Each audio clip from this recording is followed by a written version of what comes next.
আমার কি হবে আমি জানি না, আল্লাহ আমারে বাঁচাও। প্রতিটি নবী বলবেন নফসি নফসি, আল্লাহ তুমি আমারে বাঁচাও, আমারে বাঁচাও। বিশ্বনবী মাথা তুলবেন, তুলে বলবেন রব্বি হাবলি উম্মতি, আল্লাহ তুমি আমার গুনাহগার উম্মতকে বাঁচাও। এই দুনিয়ার বুকে রব্বুল আলামিন সব নবীকে একটা করে দাওয়া মুস্তাজাবা দিয়েছেন, মানে যে দোয়া করলে কবুল হয়ে যায় সাথে সাথেই।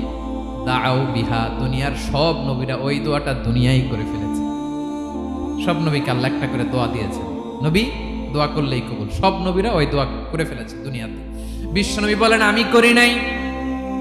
ওয়া ইন্নী আখতাবিউ দাওয়াতি শাফাআতান লি উম্মতি ইয়াউমাল কিয়ামাহ, আমার ওই স্পেশাল দোয়াটা আমি দুনিয়ার বুকে কঠিন বিপদে পড়েও কোনোদিন করি নাই। আমি আমার স্পেশাল দোয়াটা কিয়ামতের দিন আমার গুনাহগার উম্মতকে সুপারিশের জন্য রেখে দিয়েছি।